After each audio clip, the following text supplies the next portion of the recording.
Salve, queridos! Hoje nós vamos falar de João, chamado do apóstolo querido. O Evangelho de João é um dos 4 evangelhos canônicos do Novo Testamento, sendo notavelmente distinto dos outros 3 conhecidos como os evangelhos sinóticos, de Mateus, Marcos e Lucas. Ele oferece uma perspectiva teológica, profunda e única sobre a vida, os ensinamentos e a divindade de Jesus Cristo. E ele, claro, atribuído tradicionalmente ao apóstolo João, também conhecido como o discípulo amado, esse evangelho se destaca por sua ênfase nas palavras de Jesus sobre a natureza divina e sua relação com Deus Pai. Nós vamos explorar detalhadamente o contexto, a estrutura, temas centrais e significado teológico do Evangelho de João. Então, embora o Evangelho de João seja atribuído ao apóstolo João, claro, o filho de Zebedeu, há debate entre estudiosos sobre a identidade do autor. A tradição cristã primitiva, com figuras como Irineu de Lyon, afirmava que João escreveu o Evangelho enquanto vivia em Éfeso, por volta do final do século I. Ele seria, segundo essa tradição, o último dos evangelistas a escrever seu relato. Muitos estudiosos modernos especulam que o Evangelho pode ter sido escrito por um grupo de seguidores de João que preservaram sua memória e seus ensinamentos. Há também a possibilidade de que o Evangelho tenha sido redigido em várias fases, com revisões posteriores.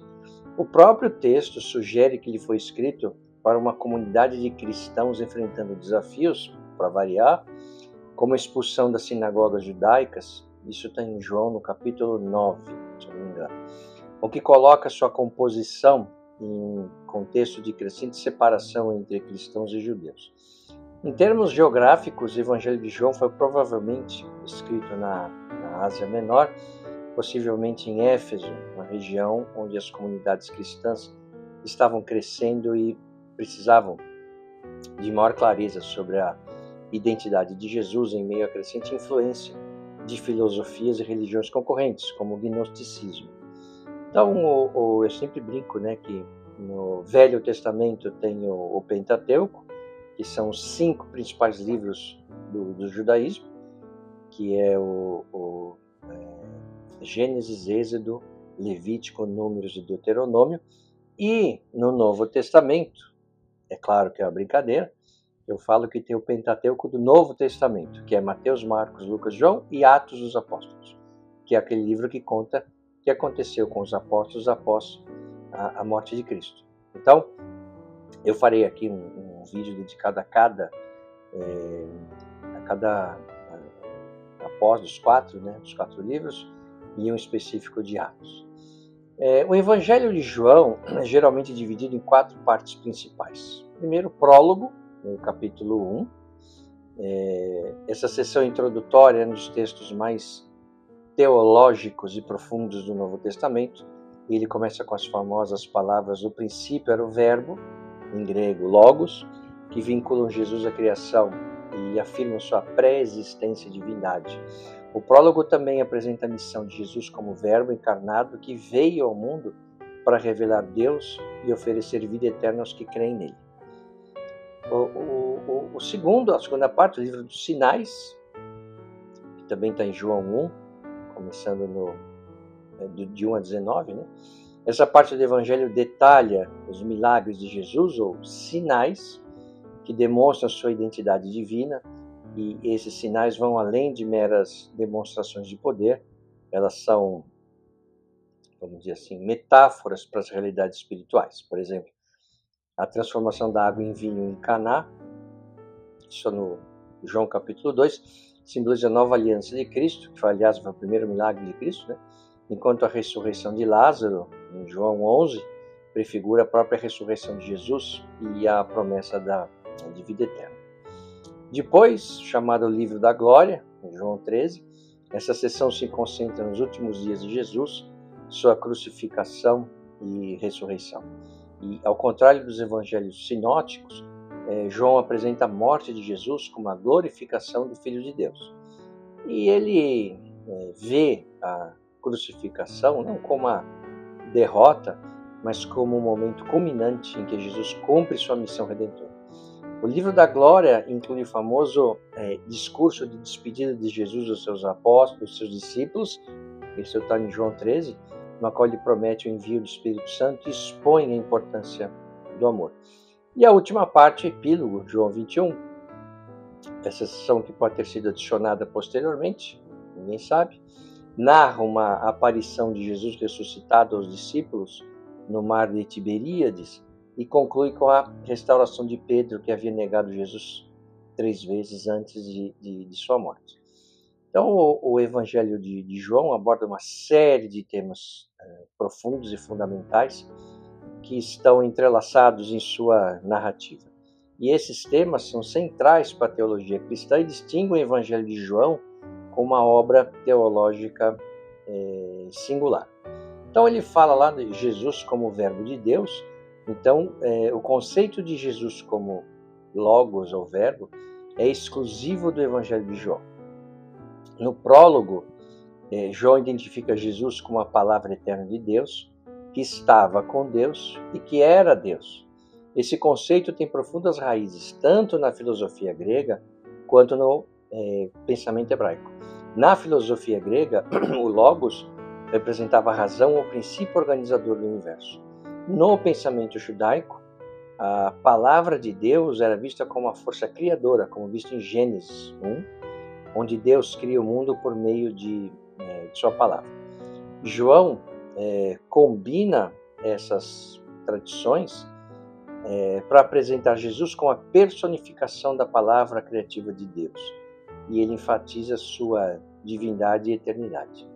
Então, Jesus não é apenas um profeta ou mestre, mas a revelação plena de Deus ao mundo, que é uma ponte entre o céu e a terra.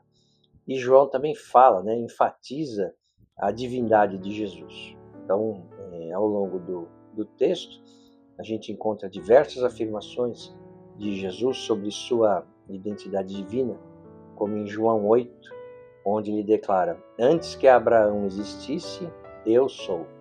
A expressão eu sou, ou ego eimi, em grego, é uma referência ao nome de Deus revelado a Moisés na sarça ardente, que está no livro do Êxodo, capítulo 3, o que implica que Jesus está se identificando diretamente com o Deus de Israel.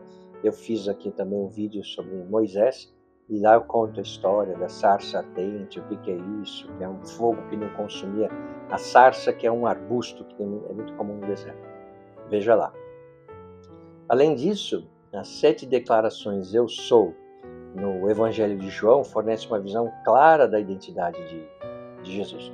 Cada uma dessas declarações, como eu sou o pão da vida, em João 6, ou eu sou a luz do mundo, João 8, e eu sou o bom pastor, em João 10, aponta para aspectos do caráter divino de Jesus e sua missão redentora. E João apresenta Jesus como muito mais do que um ser humano extraordinário. Ele é o próprio Deus encarnado. Os milagres do Evangelho de João são descritos como sinais que revelam a glória de Jesus e convidam as pessoas a crer nele. Esses não são apenas atos de poder, mas revelações da natureza divina de Jesus. Por exemplo, o primeiro milagre, transformar água em vinho em Caná, naquele casamento, em João 2, simboliza a transformação que Jesus traz ao mundo, inaugurando uma nova era de alegria e abundância.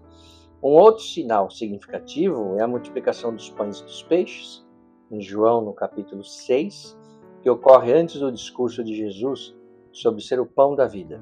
Esse milagre não apenas demonstra o poder de Jesus, mas também serve como um símbolo de sua capacidade de alimentar espiritualmente aqueles que nele creem. E a ressurreição de Lázaro, lógico, em João 11, é talvez o sinal mais dramático, prefigurando a própria ressurreição de Jesus e a promessa de vida eterna. Um outro tema relevante é o tema da luz e das trevas, é recorrente ao longo do Evangelho de João, e logo no prólogo, Jesus é descrito como a luz verdadeira que ilumina todos nós, está logo no primeiro capítulo, versículo 9, talvez. Essa metáfora é usada repetidamente para descrever a missão de Jesus de trazer a revelação de Deus ao mundo e expulsar as trevas do pecado e da ignorância. A metáfora da luz e das trevas também reflete a batalha espiritual entre o bem e o mal. No capítulo 3 do Evangelho de João, Jesus explica que as pessoas preferem as trevas do que a luz, porque suas ações são más. Aqueles que seguem a luz, porém, são aqueles que vivem na verdade e buscam a justiça. Esse tema reflete a ideia de que Jesus é a fonte da revelação divina e a luz que ilumina o caminho para a salvação. E um outro conceito que João traz bastante é o conceito de vida eterna, né? E é um conceito central no evangelho dele, né? Então, por exemplo, no capítulo 3, em um dos versículos mais conhecidos da Bíblia, que é o versículo 16, Jesus afirma que Deus amou o mundo de tal maneira que deu o seu Filho unigênito para que todo aquele que nele crê não pereça, mas tenha uma vida eterna. Então, para João, a vida eterna não é simplesmente uma existência sem fim, mas uma qualidade de vida que começa quando uma pessoa crê em Jesus e entra em relacionamento com ele. Então, a vida eterna é descrita como o dom supremo que Jesus oferece aos seus seguidores e é associada à ideia de conhecer a Deus. No capítulo 17 do Evangelho de João, Jesus declara: esta é a vida eterna, que te conheçam, o único Deus verdadeiro, e a Jesus Cristo, a quem enviaste. O conhecimento de Deus aqui não é meramente intelectual, mas relacional e experiencial, envolvendo comunhão e intimidade com o Criador. E é também no Evangelho de João que ele tenta deixar mais claro, né, sua descrição, a descrição do papel do Espírito Santo, referindo como Consolador ou Paráclito. Nos capítulos 14 a 16, Jesus promete aos seus discípulos que após sua ascensão ao céu, enviará o Espírito Santo para habitar neles, guiá-los à verdade e capacitá-los a continuar com a sua obra no mundo. O Espírito Santo, aliás, já fiz um vídeo aqui também sobre o Espírito Santo, vejam aí no canal, descrito como Espírito da Verdade, que ensina, guia, consola e convence o mundo do pecado, da justiça e do juízo, né? Isso está em João 16. A vinda do Espírito é apresentada como uma continuidade da obra de Deus.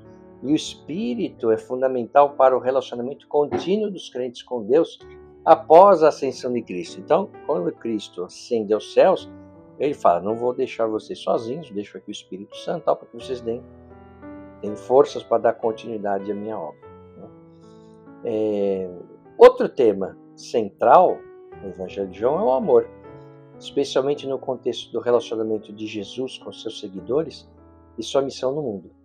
No capítulo 13 do livro do Evangelho de João, Jesus dá aos seus discípulos um novo mandamento: que se amem uns aos outros como ele os amou. Esse amor, vamos dizer assim, sacrificial, é o distintivo dos seguidores de Jesus e a prova de que eles são seus discípulos. O amor de Jesus é mais plenamente expresso na sua disposição de dar a vida por seus amigos, isso está em João 15, e isso é visto como o maior ato de amor. Então, o amor não é apenas um sentimento, mas uma ação tangível e principalmente sacrificial em nome do outro, né? Então, o Evangelho de João, ele é uma obra singular que combina uma profunda teologia cristã com uma narrativa envolvente da vida e missão de Jesus. Ao contrário dos evangelhos sinóticos, João se concentra em apresentar Jesus como Filho de Deus, o Verbo encarnado, e revela plenamente a natureza de Deus e oferece vida eterna à humanidade. E João, no Evangelho, ele então constrói a sua narrativa em torno de temas teológicos, né, como eu comentei, como luz e trevas, vida eterna, o papel do Espírito Santo e especialmente a divindade de Cristo. Seus milagres, discursos e interações com as pessoas têm o propósito de revelar quem Jesus realmente é e o que ele veio realizar. Então, em última análise, o Evangelho de João desafia os leitores a tomar uma decisão em relação a Jesus. Ele apresenta Cristo como ponto focal da revelação divina e da salvação, e ao longo de suas páginas, João convida seus leitores a crer e a encontrar a vida verdadeira em Cristo. É uma obra de teologia profunda e espiritualidade prática que continua a impactar e inspirar milhões de pessoas ao redor do mundo. É interessante, né? Porque quando você lê os livros do Antigo Testamento, você vê que tem cada livro conta uma parte da história, vai contando como se fosse uma narrativa, né? O que está acontecendo, principalmente os livros do Pentateuco, desde a criação do mundo, depois a saída dos hebreus do Egito, aí depois as leis, o Levítico, Números, todas as orientações, e Deuteronômio, que é vamos dizer assim, um discurso de despedida de Moisés, onde ele deixa as orientações, né, para os hebreus. Então é como uma história, o mesmo livro de Reis, né? Você vai lendo e vai sabendo o que está acontecendo, né, com o povo hebreu e o que acontece na sucessão de reis que o sucedem. No Novo Testamento, os 4 evangelhos, então Mateus, Marcos, Lucas e João, eles são 4 versões sobre o mesmo tema. Qual é o tema? Claro, né? Todo o trabalho e a vida de Cristo. E é interessante porque você pensa assim, os 4 falam a mesma coisa? Sim. Então eu vou ler um, não preciso ler os outros. Não, cada um fala a mesma coisa, só que com abordagens diferentes.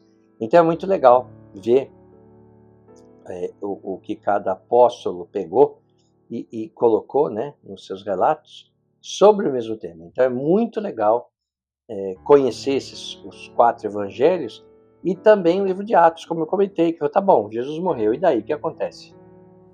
E aí você vê o que cada um faz, as viagens de Paulo. Então também um relato histórico, né, sobre o que aconteceu, ok? Então,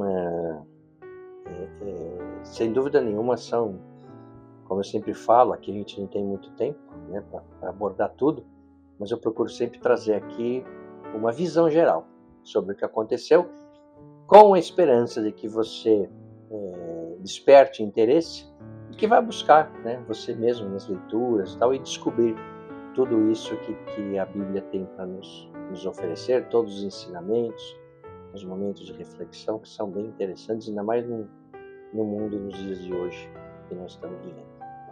Muito bem, então obrigado e até o próximo vídeo. O que você acaba de assistir é um resumo, está repleto de simplificações, mas a visão geral é esta mesmo. Agora, se você quiser saber como de fato tudo aconteceu, aí você vai ter que ler a Bíblia.